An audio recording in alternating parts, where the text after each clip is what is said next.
دوستو دنیا ٹل سکتی ہے لیکن میرے مصطفیٰ کا یہ فرمان نہیں ٹل سکتا۔ میرے آقا نے جو فرمایا ہے وہ ہو کر رہے گا۔ حضور فرماتے ہیں کہ خراسان سے ایک فوج آئے گی۔ عام زبان میں آپ کہہ سکتے ہیں کہ ایک آرمی نکلے گی خراسان سے۔ خراسان یہ افغانستان اور ایران کا کچھ حصہ ہے جسے پرانے زمانے میں خراسان کہا جاتا تھا، اور ایران میں تو اب بھی اس حصے کو خراسان ہی کہا جاتا ہے۔ میرے آقا فرماتے ہیں کہ خراسان سے ایک کالے جھنڈے لے کر ایک فوج نکلے گی اور وہ اتنی تیزی سے بڑھتی ہوئی بیت المقدس کی طرف آئے گی کہ دنیا کی کوئی طاقت، کوئی سپر پاور حکومت ان کا راستہ نہیں روک سکے گی، اور وہ جھنڈے لا کر سیدھا بیت المقدس کے اوپر گاڑ دے گی۔ اور آگے حضور صلی اللہ علیہ وسلم فرماتے ہیں کہ میری امت کا ایک بڑا حصہ قیامت تک باطل سے لڑتا رہے گا اور ان کی مخالفت کرنے والوں کا ان پر کچھ اثر نہیں ہوگا۔ یہ پیشن گوئی کچھ حد تک ایران کے اوپر فٹ بیٹھتی ہے۔ آج دنیا کی بڑی طاقتیں اس کی مخالفت کر رہی ہیں لیکن اس کو کوئی فرق نہیں پڑ رہا۔ صحابہ نے پوچھا، یا رسول اللہ صلی اللہ علیہ وسلم، آپ کی امت کا وہ حصہ کون ہوگا؟ حضور نے فرمایا، بیت المقدس اور اس کے آس پاس رہنے والے مومنین کی جماعت۔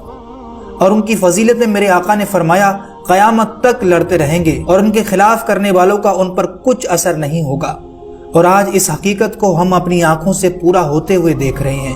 آگے رسول اللہ صلی اللہ علیہ وسلم فرماتے ہیں کہ پوری روئے زمین کا سردار جو حصہ ہے وہ بیت المقدس ہے، اور اگر گنبدوں میں کوئی سردار گنبد ہے تو وہ بیت المقدس کا گنبد ہے۔ اور حضور فرماتے ہیں کہ تم دیکھنا آخری زمانے میں سارے لوگ اس کی طرف ہجرت کر جائیں گے، اور جب ایسی ہجرت کا وقت آ جائے تو حضور فرماتے ہیں کہ تم لازم پکڑ لینا اور اس جماعت کے ساتھ چلے جانا، کیونکہ خیر اور امن پوری دنیا میں وہیں ہوگا اور کہیں نہیں ہوگا۔ آج بظاہر طور پر دوستو وہاں یہودیوں کا قبضہ ہے، لیکن میرے آقا کا یہ فرمان آج پھر سچ ہوتا ہوا نظر آ رہا ہے۔ بیت المقدس کے بارے میں میرے آقا صلی اللہ علیہ وسلم نے فرمایا کہ یہ ہمیشہ یہودیوں کے قبضے میں نہیں جائے گا، اور میرا یقین ہے کہ دنیا ٹل سکتی ہے لیکن میرے مصطفیٰ صلی اللہ علیہ وسلم کا فرمان نہیں ٹلے گا۔ میرے آقا نے جو فرمایا ہے وہ ہو کر رہے گا، اور یہ کب ہوگا اس کی پہچان بھی ہمارے نبی نے پہلے ہی بتا دی تھی، اور اس فوج کا جھنڈا بھی بتا دیا تھا کہ کیسا ہوگا۔ آپ نے فرمایا کہ خراسان سے ایک فوج نکلے گی۔ یہ فوج کوئی عام فوج نہیں ہوگی، کیونکہ خراسان کا جو حصہ ہے اس میں افغانستان کا بڑا حصہ، ایران کا ایک حصہ، ازبکستان، تاجکستان اور سینٹرل ایشیا کے کچھ حصے شامل ہیں، جس کو پرانے زمانے میں خراسان کہا جاتا تھا۔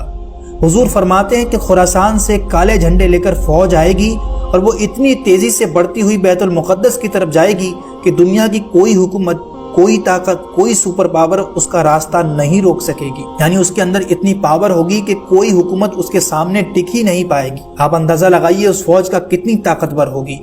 اور یہ پیشن گوئی دن بہ دن دوستو ہماری آنکھوں کے سامنے قریب آتی جا رہی ہے، اور وہ دیش کون ہوں گے وہ بھی ہمیں ہلکے ہلکے سارے نظر آئیں گے۔ اور حضور صلی اللہ علیہ وسلم نے یہ بھی فرمایا کہ جب تم دیکھنا کہ یہ یروشلم بیت المقدس دارالخلافہ بن جائے، دارالخلافہ کا مطلب راجدھانی حکومت کرنے کی جگہ بن جائے، حضور فرماتے ہیں تو پھر دیکھنا بڑے بڑے زلزلے آئیں گے دنیا میں، اور بہت ساری بلائیں، بیماریاں پھیلیں گی پوری دنیا میں۔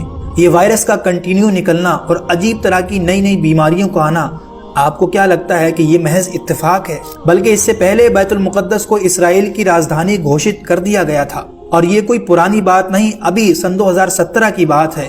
ان یہودیوں نے بیت المقدس کو اپنی راجدھانی ڈکلیئر کر دیا، اور اپنے سارے سفارت خانے، جتنی بھی ایمبیسی ہیں، انہوں نے سب وہاں پر منتقل کرنا شروع کر دیا، اور بیت المقدس کو اپنی کیپٹل سٹی بنانے کا اعلان کر چکے ہیں۔ اور اس بات کو 7 سال پہلے امریکہ بھی تسلیم کر چکا ہے۔ اور پھر حضور صلی اللہ علیہ وسلم فرماتے ہیں کہ ایک روز ایسا آئے گا کہ اللہ انہیں ذلیل و رسوا کر کے اس زمین سے نکالے گا، اور ایک امام برحق کے جھنڈے کے تلے سارے مومنین جمع ہو جائیں گے۔ پوچھا گیا وہ امام برحق کون ہوگا؟ ہمارے نبی فرماتے ہیں کہ وہ میری اولاد میں سے ہوگا، اور اس کا نام میرے نام پر ہوگا، اور اس کے باپ کا نام میرے باپ کے نام پر ہوگا، اور اللہ ان کو امام مہدی علیہ السلام کی شکل میں بھیجے گا۔ اور یہ زمانہ بہت قریب آ چکا ہے، بہت قریب۔ آج جو ہم خبریں دیکھتے ہیں وہ محض خبریں نہیں بلکہ آنے والے دور کی نشانیاں ہیں۔